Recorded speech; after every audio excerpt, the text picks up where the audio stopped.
¿Odias al PSG? ¿Te da, no sé, culpa bancarlo? ¿Querés que gane, pero a la vez tenés que saber un poquito del trasfondo de todo este proyecto del gobierno catarí detrás de PSG? De eso vamos a hablar en el video de hoy.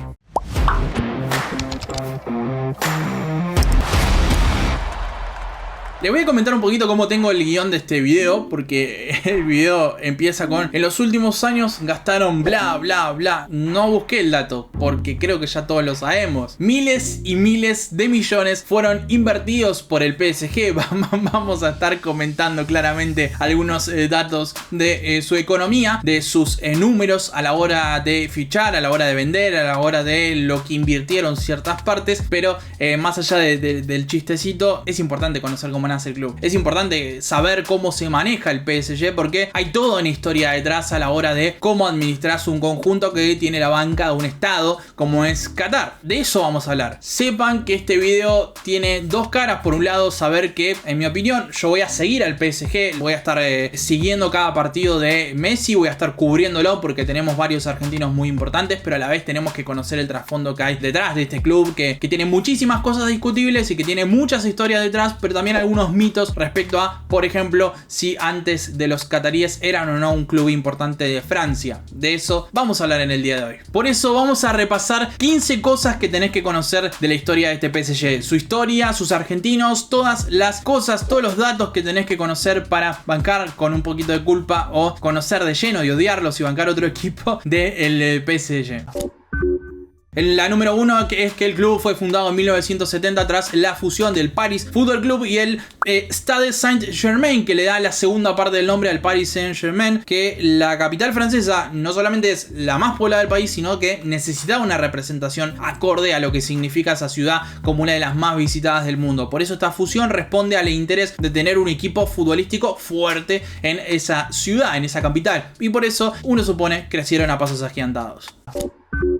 El segundo punto es que no solamente tardaron 4 años apenas en ascender a primera, sino que en 1982 y 1983 ya fueron campeones de la Copa de Francia, y en 1986, mientras el Diego desparramaba ingleses por el suelo y salía campeón del mundo con Argentina, también ellos, PSG, ganó su primera liga francesa. Y en poco tiempo repitió, porque no solamente ganó 2 ligas más, sino que también la Recopa de Europa, la Europa League de aquel momento, recordemos. Y es importante aclarar, aunque te guste más o te guste menos el PSG, también debemos saber que tenía una historia previa a los cataríes. O sea, tenía sus ligas, tenía su Recopa de Europa, tenía sus títulos, su éxito individualmente, su banca, pero hay una sintonía en particular.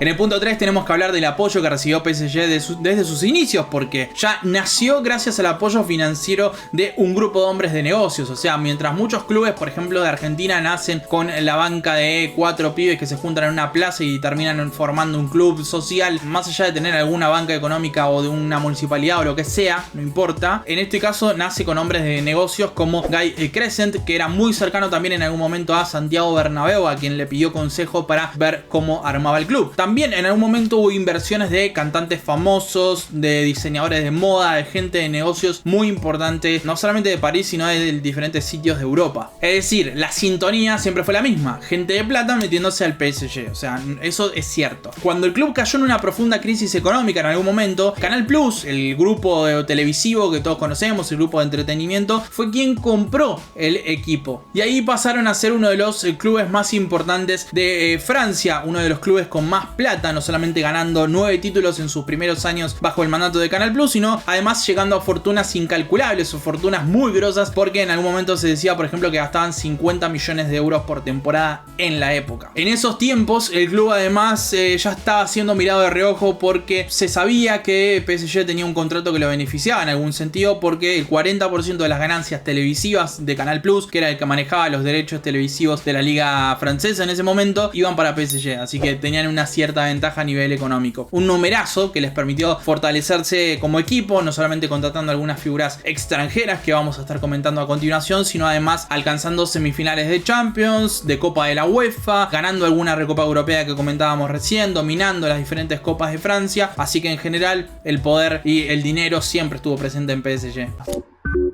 El cuarto punto es que es curioso, pero ni así lograron Ni así lograron meter un jugador que los represente en la Copa del Mundo de 1998. El estreno de Francia, la selección francesa como campeona del mundo. Tal vez sea importante el detalle aclarar de que muchas de sus grandes contrataciones provenían del extranjero. Era una de las peores canteras de toda Europa. No tenían potencial en sus inferiores como para poder saltar a una selección nacional, pero sí tenían muchas inversiones importantes, como el caso del brasileño Raí, uno de los más importantes de toda su historia, con 72 goles en 5 años en la institución. George Weah, que ya lo conocemos muchísimo porque no solamente es político en Liberia, sino que además es un enorme futbolista que, bueno, hizo... A ver, a todos nos fascinó en alguna época saber algo de George Weah. 137 partidos en 3 temporadas, muchísima incidencia en PSG en la época. Safet Sasic, que también proveniente de Bosnia y Herzegovina, tuvo una gran incidencia en PSG en aquellos años, y sin contar a Carlos Bianchi, que aunque tuvo un fugaz paso por la institución, es bastante querido por los hinchas, MVP y figura y goleador también de la primera temporada, que hizo 37 goles en 38 partidos de liga en ese primer curso. La razón por la que se va, bueno, él lo comenta: el París de la época era muy modesto y poco dotado ofensivamente para mi juego, pero ser goleador era mi vida y por eso terminé destacando de todas maneras. Al final decide irse al campeón vigente, que era el Racing Club de Estrasburgo, y no solamente se convirtió en el futbolista por el que más plata puso el PSG a la hora de contratarlo, siendo la compra más cara hasta ese momento de PSG, sino también se convirtió en la venta más cara de la historia hasta ese momento. Carlos Bianchi marcaba sus récords, no solamente en goles, sino también en la plata que movía en fichajes. Carlitos Bianchi es hoy uno de los 20 máximos goleadores de la historia de PSG, tiene 71 goles en 80 partidos, así que es una verdadera leyenda en cierto sentido de la época, pero tenemos que seguir con el siguiente punto. En el punto 5 tenemos que hablar de las pérdidas, porque ahí empezó a haber un problema económico, no se podía sostener de ninguna manera, y en algún momento, teniendo a Ronaldinho como figura, no pudieron destacar más que con una Copa de Francia, un Intertoto y nada más. Cuando se va Ronaldinho en algún momento, se empieza a revelar lo inevitable: PSG tenía deudas increíbles. Si en algún momento fue saneada, también tenemos que recordar que el club estuvo varios años de sequía, no podía tener protagonismo deportivo y encima muchos problemas económicos fueron recién saneados cuando Canal Plus terminó vendiendo el club a un grupo inversor. En el sexto punto tenemos que hablar de Colony Capitals, que era, bueno, este grupo inversor que puso plata y terminó siendo el dueño del 95% del club en algún momento. Luego buscaron inversores y así es como llega Qatar Sports Investments, que es la sigla QSI, muy conocida, quien tras comprar el 70% de las acciones del club en 2011 terminó por comprar el 100% de PSG en marzo de 2012, valorando el club en 100 millones de euros. Sí, el PSG en ese momento valía 100 millones de euros, lo que ponen por cualquier futbolista top de esta época, y ahí empezó todo. El punto 7 es importante porque el nuevo presidente no era otro que Nasser Al-Khelaifi, que es el presidente hasta el día de hoy, cara visible de varios de los negocios que hace PSG. El tipo es no solamente un ex tenista profesional que jugó 43 eliminatorias de Copa Davis, ahí tuvo contacto con diferentes personas importantes en Qatar, además llegó a ser el top 1000 del ranking ATP. Después fue presidente de la Federación de Tenis, vicepresidente de la Federación Asiática de Tenis, presidente de Qatar Sports Investments y además hoy también es presidente de Bein Media Group, el grupo de medios deportivos y entretenimiento fundado en 2014. Un hombre de poder, marcando un poquito la cancha, la imagen visible de alguna manera de lo que es PSG. En el punto 8 tenemos que recordar quiénes fueron las primeras inversiones, y no fueron otras que Pastore. Javi Pastore fue la primera gran figura, y hay una curiosidad muy interesante, y es que Pastore hace muy poco tiempo dio una entrevista donde comentó que ya desde un inicio Qatar y el PSG pensaban en Messi como el fichaje revelación que tenían que tener para poder pelear por su objetivo final, que ahora estaremos comentando. Así que Pastore fue la primera gran figura que tuvo el PSG. Después con el tiempo llegó Zlatan Ibrahimovic y por supuesto Beckham, quien se termina retirando entre llantos en la misma institución. Entonces, el punto 9, ¿por qué compran el PSG? O sea, ¿qué intención tienen? Porque son tipos con muchísima plata, o sea, tienen mucha plata de por sí. ¿Cuál es el objetivo final de todo esto? El objetivo, según muchos comentan, uno va viendo investigaciones acerca de lo que hizo PSG, papers, hay también, hay de todo acerca de estos clubes estado, y lo que hablan es de una estrategia siempre apuntada a presentar una imagen mundial positiva de Qatar antes del mundial que se viene en este año. Así es como el gobierno de Qatar en un principio acordó pagarle pagarle al PSG aproximadamente 1.000 millones de euros durante 5 temporadas. En 2011 rompen el mercado contratando a Pastore, como comentaba recién, 42 millones de euros, quien a día de hoy sigue siendo el argentino con más partidos en la historia de PSG. Tiene 269, a nada lo está por pasar Di María con 264, pero está ahí nomás. Después contratan, por ejemplo, en algún momento a Thiago Silva por una cifra similar a Pastore, Cavani por 64 palos, Zlatan por 21, David Luiz por 50, Di María por 63. Todo se rompió cuando llega Neymar por 222 millones de euros, Mbappé 145 millones de euros. Actualmente Hakimi es el quinto, el top 5 de fichajes que hizo el PSG en toda su historia, superando así algunas inversiones importantes como el caso de Icardi por 50 y Mouré y Paredes por 40 millones de euros. El punto 10. La venta más cara de la historia del PSG es Gonzalo Guedes al Valencia. ¿Saben por cuánto? Por 40 millones. O sea, recién les estaba nombrando que fichajes menores, o sea, por ejemplo, para encontrar un número similar a la venta, que es la máxima de Gonzalo Guedes, tenés que ir al puesto 10 de los comprados de PSG. Sería el número 10 si lo ponemos ahí a Gonzalo Guedes. O sea, no tiene lógica. No tiene lógica la inversión que hicieron por un lado y las pocas ventas que pudieron lograr.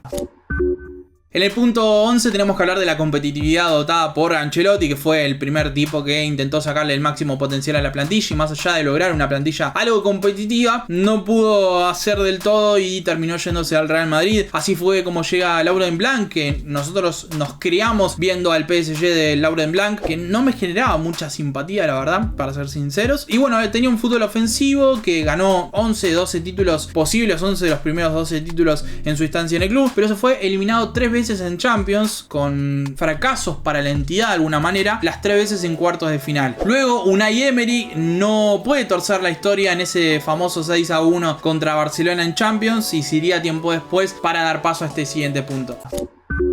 Porque en el punto 12 tenemos que hablar de los siguientes entrenadores, porque me parece que va muy de la mano en cuanto a lo que hizo en los últimos años el club. Con Tuchel fue como una última bala. Vamos a probar un técnico alemán ya reconocido a nivel internacional, joven de alguna manera en la elite, con calidad, ya lo sabemos lo que puede lograr, pero ciertas polémicas atrás por su personalidad. Llegan a la final de la Champions League, pero no pueden lograr el objetivo. A fin de cuentas, después de un tiempo, se termina yendo. Y llega el mismísimo Mauricio Pochettino, técnico conocido por arreglarse con lo que tenía en los diferentes clubes, Southampton, también anteriormente en Español, también en el Tottenham, estuvimos haciendo un video sobre él, y ahí es como que ahora cambia esa óptica de, che, traje un técnico que siempre se arregló con lo que tenía y ahora va a tener un Dream Team de estrellas a disposición.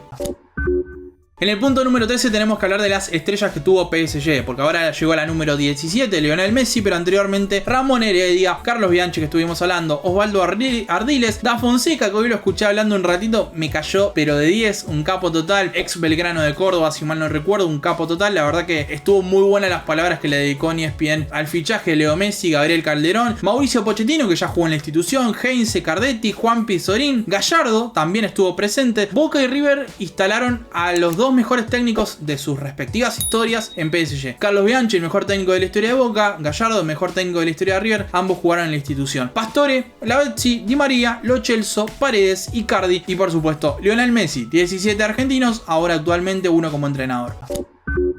El puesto 14, hubo denuncias de precios inflados artificialmente para evitar el fair play financiero, intervenciones del organismo de control financiero de la UEFA, castigos por violar leyes de fair play, acuerdos devaluados por UEFA por considerarlos que no podían ser así como se decía, investigaciones, apelaciones, me río para no llorar, o sea, básicamente. A día de hoy, según revista Forbes, PSG ha crecido un 207% en los últimos 5 años, estando valorado en 2.500 millones de dólares. Y ustedes dirán, wow, o sea, seguramente son uno de los mejores clubes deportivos a nivel planetario que tienen más plata. No pasa eso, o sea, no es la realidad. Aún estando en el top 10 a nivel mundial en cuanto a fútbol, está en el puesto 43 si contamos todos los clubes deportivos de todos los deportes, o sea, está lejos del top. Imagínate cuánto gastan los demás, ¿no? Pero bueno, si llegas a estos niveles de gasto es un poquito complicado que llegue bastante limpio, la verdad. O sea, es complicado, es difícil.